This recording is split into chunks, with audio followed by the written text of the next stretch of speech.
महामंडलेश्वर doctor योगी हितेश्वर नाथ जी हमारे साथ जुड़े हैं, जो कि हिंदू धर्म गुरु हैं। बहुत स्वागत करती हूँ मैं आपका। और सवाल यही कि आज के दिन को आप कैसे देख पा रही हैं, क्योंकि स्वरवेद महामंदिर का शुभारंभ पीएम मोदी ने किया, राष्ट्र को समर्पित कर दिया। ये पहला ऐसा महामंदिर है जहां मेडिटेशन किया जाएगा, क्योंकि आज के दौर में जो स्थिति है वो कहीं ना कहीं अनुकूल नजर नहीं आ पा रही। आपने बहुत अच्छी बात कही है और आपका राष्ट्रीय चैनल है जनतंत्र चैनल, जिस प्रकार आप पूरे भारतवर्ष के अंदर और पूरे विश्व के अंदर जनतंत्र चैनल के माध्यम से स्वरवेद मंदिर को देख रहे हैं। मैं चाहता हूं पहले स्वरवेद की उस जो महत्वता है, जो स्वरवेद है क्या। स्व का मतलब होता है स्वयं और वेद का मतलब होता है ज्ञान। स्वयं को जानने का जो केंद्र है उसको स्वरवेद बोलते हैं।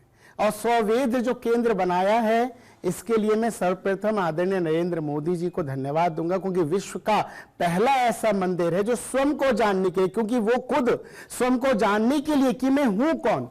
गीता में भी यही है कि मैं कौन हूं, मेरा कौन है, इसको जानने के लिए बहुत जरूरी है स्वरवेद मंदिर को जिस प्रकार वाराणसी में बनाया गया। इससे पूरे विश्व के हर व्यक्ति को मानसिक बीमारियां या मानसिक तनाव या जितनी भी मानसिक चीजें हैं उनसे सबसे निजात तो मिलेगी, साथ साथ स्वयं को जानने का कि मैं कौन हूं, मेरा तत्व क्या है, मेरे ज्ञान कौन सा है, मुझे किसकी साधना करनी है, मुझे किस परमात्मा की खोज को करना है। ध्यान मूलम गुरुर मूर्ति, पूजा मूलम गुरुम पदम, मंत्र मूलम गुरु वाक्यम, मोक्ष मूलम गुरु कृपा। तो ये गुरु को जानने के लिए, शिव को जानने के लिए ओमकार बिंदु संयुक्तम नित्यम ध्यायन्ति योगिना कामदम मोक्षदम चैवा ओमकाराय नमो नमः। तो महादेव की ऐसी पावन नगरी में इतना सुंदर विश्व, पूरे विश्व का सबसे बड़ा मंदिर जो बन रहा है, तो मैं कहना चाहूंगा कि देशवासियों, खुशियों का समय है। हम राम राज्य की कल्पना करते हैं तो राम राज्य आ गया, और यही राम राज्य की आपके लिए स्वयं को जानने के लिए एक ऐसा मंदिर बनाया गया है कि आप वहां जाएं और देखिए। सबसे बड़ी बात बताना चाहूंगा आपके चैनल के माध्यम से, एक नहीं, दो नहीं, 10 नहीं, 35,000 लोग एक साथ बैठ के इस मंदिर के अंदर अपने स्वयं को जानने के लिए कि मैं कौन हूं, मेरा तत्व क्या है, मेरा ईश्वर क्या है, मेरा बोध क्या है, मेरा ज्ञान क्या है। स्वयं, दूसरा स्वयं का अर्थ यह भी था परमात्मा। एक स्वयं का अर्थ है, स्व का वेद है आत्मा। तो परमात्मा और आत्मा के मिलन को जो बोध कराता है स्ववेद, ये स्ववेद मंदिर है। तो इस मंदिर की इतनी सुंदर रचना हुई है, ये देशवासियों को खुशी का समय है और बधाई के पात्र है, पूरा देश बधाई के पात्र है। बड़ा अच्छा लगा, बहुत बहुत शुभकामनाएं। बिल्कुल, और आपने बहुत बखूबी से समझाया कि आखिर स्वरवेद का एग्जैक्ट मतलब क्या है, उसका असल मतलब क्या है और किस तरीके से लोग यहाँ पर पहुंच सकते हैं। जो कि आपने जिक्र किया स्वरवेद का कि स्वयं को पहचानना, ऐसे में परमात्मा को पहचानना। तो आज की तारीख में और आज की पीढ़ी को क्या वाकई में जरूरत है इतनी कि स्वरवेद महामंदिर का निर्माण करना पड़ा? देखिए, मैं आपको बताना चाहता हूँ ऋतु जी, हमारे भारतवर्ष के अंदर जिस प्रकार टीवी चैनल जो आया, जो आप देख रहे हैं ना टीवी के माध्यम से, जो बच्चों के अंदर विकार, आज के समय में छोटे से छोटे बच्चे को आप फोन पकड़ा दीजिएगा, फिर आप देखिएगा भोजन भी करेगा तो फोन खाते खाते करेगा। तो उस फोन में वो क्या देख रहा है आपको पता है? इंस्टाग्राम हो चाहे कितने भी चैनल हो, आप इंस्टाग्राम पे देखिएगा, 10 वर्ष का बच्चा इंस्टाग्राम चैनल चलाता है। इंस्टाग्राम जो हमारा बना हुआ है, फेसबुक चलाता है, इंस्टाग्राम चलाता है। 10 साल के बच्चों को पूछो क्या इंस्टाग्राम के ऊपर जब वो देखते हैं तो क्या आपको लगता है कि ज्ञान की ही चीजें आती है इंस्टाग्राम पे? इंस्टाग्राम पे कोई भी ऐसी चीज नहीं आती जो आपके ज्ञान को बढ़ाए या आपको बढ़ाए। वहां पे जितनी चीजें आती हैं आपकी मानसिक स्थिति को खराब करने के लिए आती हैं। छोटे छोटे बच्चे आप देखिएगा, एक अभी 10 साल की बिटिया ने मुझे कहा कि गुरुजी क्या आप इंस्टाग्राम पे हैं? मैंने कहा हाँ बेटा मैं तो हूं, तो मैं आपको रिक्वेस्ट भेजना चाहती हूं। मैंने कहा भेजो, तो उसने मुझे रिक्वेस्ट भेजी, तो मैंने एक्सेप्ट किया। मैंने उसकी वो 10 साल के बच्चे की वीडियोस को जब देखा तो मैं हैरान हो गया कि 10 साल का बच्चा है या कोई 18 साल की लड़की, जिस प्रकार की वो अपनी वीडियो शेयर करती है, बाल खोल के, स्टाइल करके, ये सब करके। तो कहां से आया? हमारे बच्चे संस्कृति सीख रहे हैं, संस्कार सीख रहे हैं, क्या सीख रहे हैं? मैं चाहता हूं माँ बाप को ध्यान देना चाहिए कि हमारे बच्चे अगर इंस्टाग्राम चला रहे हैं तो इंस्टाग्राम पे कैसी पोस्ट डाल रहे हैं और किन पोस्टों से प्रभावित हो रहे हैं। क्योंकि हम लोग देख के, हमारी 3 चीजें हैं, एक नेत्र, एक हमारी मुंह, मुख जिसे कहते हैं, और तीसरा कान। कानों से हम गलत चीज को श्रवण करते हैं तो हमारे अंदर की स्थिति खराब होती है। आंखों से जब गलत चीज को देखते हैं तो मानसिक स्थिति बिगड़ती है। ऐसी मुखारविंद से गलत शब्द बोलते हैं तो हमारे अंदर की आत्मा दूषित होने लगती है। हम किसी के प्रति गलत भाव रखते हैं तो हमारी आत्मा दूषित होती है। तो इसलिए कानों को, आंखों को, नेत्रों को, मुखारविंद को पवित्र करने के लिए स्ववेद मंदिर बनाया है। जाइए, मेडिटेशन कीजिए, योग कीजिए, साधना कीजिए और वहां बैठ के अपने आप को जानिए।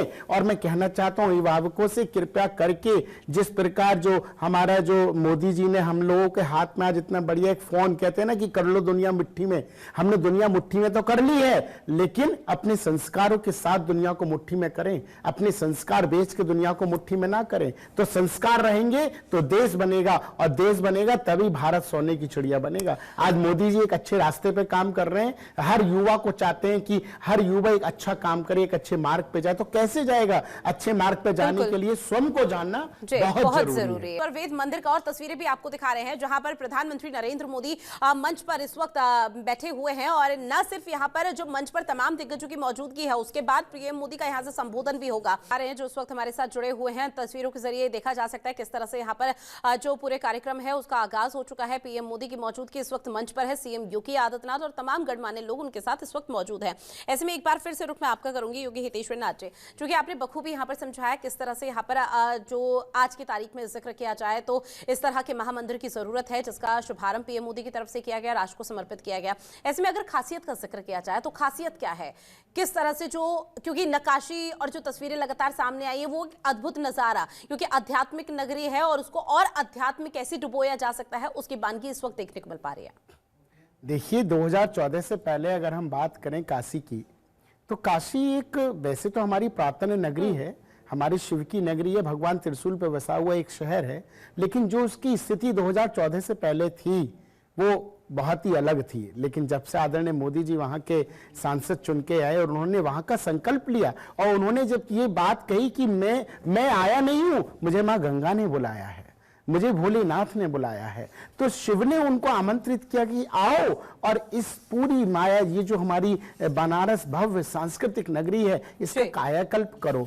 तो इसका कायाकल्प करने के लिए इसको पुनः एक आध्यात्मिक नगरी जो पूरे विश्व में डंका बजे, हालांकि बनारस का पूरे विश्व में डंका पहले भी था, लेकिन अब स्ववेद मंदिर के नाम से और पूरे विश्व के अंदर ध्यान मूड, जो ध्यान का केंद्र बना है, इससे पूरे विश्व के अंदर एक अलग प्रकार की एक अलग जगह लोग जाएंगे, संदेश जाएगा, लोग इसमें आएंगे। देखिए, मैं आपको बताना चाहता हूं एक बहुत, आपको मैंने बताया ना स्वम माने आप परमात्मा को जानना। अभी आपको मैंने एक मंत्र के माध्यम से बताया कि ओमकार बिंदु संयुक्तम नित्यम ध्यायन्ति योगिना कामदम मोक्षदम चैवा ओमकाराय नमो नमः।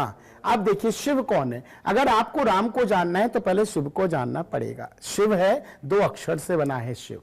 ऋतु जी, 2 अक्षर से शिव बना है। और राम कितने अक्षर से बना है?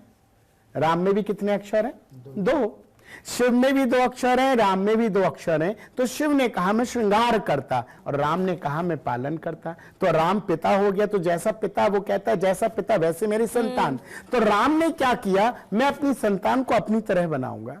तो उसको बोध कराने के लिए बताया कि देख, अपने आप को पहचान। तो मेरे राम ने पूरे शरीर को 2 ही अक्षर में बना दिया, पूरा शरीर 2 अक्षर में। आप ऋतु जी गिन लीजिए, बाल 2 अक्षर, माथा, सिर, आंख, भौएं, नाक, कान, गाल, होठ, दांत, जीभ, मुंह, ठोड़ी, कंधा, गला, छाती, पेट, पीठ, हाथ, पैर, सब कितने? 2 ही। सारे 2 अक्षर में हैं, सब 2 अक्षर में। क्यों? स्वयं को जानना है, इसीलिए सबका कनेक्शन एक साथ एक दूसरे से है। स्वयं मतलब यही तो परमात्मा का शरीर है, इसीलिए स्ववेद है। स्वयं को जानना, परमात्मा का शरीर है, राम का दिया हुआ शरीर है, और ये पूरा शरीर 2 ही अक्षर में बना है। और यही 2 अक्षर का शरीर, भोलेनाथ बोले शिव, शिव ने क्या कहा? ठीक है, 2 अक्षर का शरीर है, मैं मान गया, तुमने बना दिया 2 अक्षर से, लेकिन आखिरी स्थिति क्या होगी? बोले वो भी 2 ही अक्षर की होगी। बोले कौन सी? शव। शव की स्थिति, और शिव में ही शव को जाना पड़ता है। और इसीलिए ओमकार बिंदु संयुक्तम नित्यम ध्यायन्ति योगिना, सारा ही कुछ उसी में वसेगा। और ये शिव का शहर है, शिव की नगरी है, यहां तो ध्यान तो चलना ही चाहिए, क्योंकि खुद शिव महादेव ध्यान के प्रकाष्ठ हैं, जिन्होंने 88,000 वर्ष ध्यान किया। तो ये तो ध्यान की नगरी है, यहां तो ध्यान का केंद्र बनना ही था। तो मैं ये कहना चाह रहा हूं देशवासियों से कि इतना बढ़िया 7 मंजिला मेडिटेशन का जो केंद्र बना है, हालांकि इसके अंदर मैं बताना चाहूंगा कोई भी मूर्ति नहीं है, एक भी मूर्ति नहीं है, पूरे मंदिर में एक मूर्ति नहीं है। अगर देखा जाए तो ये सनातन की प्रक्रिया से अलग है, क्योंकि मूर्ति नहीं है। ध्यान का केंद्र तो है, लेकिन मूर्ति नहीं है। बिल्कुल, योग साधना की यहाँ पर योग साधना की बात की गई है। हाँ, वाराणसी को प्रधानमंत्री नरेंद्र मोदी की तरफ से एक बड़ी सौगात दी गई है स्वरवेद महामंदिर के जरिए। ऐसे में डॉक्टर योगी हितेश्वर नाथ जी, मैं आप ही का रुख करूंगी, क्योंकि देखिए तमाम बड़ी सौगात देते हुए पीएम मोदी नजर आए और इसमें स्वरवेद महामंदिर का लगातार हम जिक्र कर रहे हैं। तो ऐसे में और संक्षेप में आपसे समझने की कोशिश करेंगे, आखिर ये क्या 7 मंजिला जो स्वरवेद मंदिर है, ये है क्या, खासियत का जिक्र आपने किया। ऐसे में कहा यह भी जा रहा है कि एक संत से इसका नाता है, वो कौन है और किस तरह से उनकी भूमिका रही, ये भी आपसे जानेंगे। देखिए, ये सदगुरुदेव हैं जिनके माध्यम से, जिनके आशीर्वाद से ये मंदिर को बनाया गया है। और इनका शुरू से ही प्रक्रिया वही रहा है, ध्यान और यज्ञ। ये यज्ञ और ध्यान के माध्यम से इन्होंने कई मंदिर बनाए हैं भारतवर्ष के अंदर। लेकिन ये पहला जो 7 मंजिला मंदिर आप देख रहे हैं, ये पहला है पूरे विश्व के अंदर, जिसके अंदर यज्ञ की भी आप देखेंगे, वहाँ पे यज्ञ भी चल रहा है। और एक खाली ये नहीं कि 8 कुंडलीय 9 कुंडलीय यज्ञ, हजारों की तादाद में वहाँ पे यज्ञ बने हुए, यज्ञ कुंड बने हुए हैं, जिसमें लोग यज्ञ करेंगे। और यज्ञ और ध्यान ये सनातन धर्म की परंपरा है। मैं मानता हूं यज्ञ और ध्यान सनातन धर्म की ही परंपरा है, लेकिन आप इसको सनातन धर्म से, जैसे कुछ लोग अपने आप को सनातन से अलग मानते हैं, मैं आपको बताना चाहता हूं, तो उनको बताना चाहता हूं कि सनातन धर्म की सबसे पहली परंपरा यज्ञ और ध्यान मूलम गुरुर मूर्ति, मैंने अभी आपको बताया था कि ये सनातन की पहली परंपरा है। तो हर व्यक्ति को समझना पड़ेगा कि हम ध्यान करें तो किसका करें। पहली बात तो ध्यान करने के लिए अब यहाँ पे कोई आकृति नहीं बनाई है, हम लोग कहते हैं कोई एक आकृति ऐसी हो जिसको हम ध्यान करें।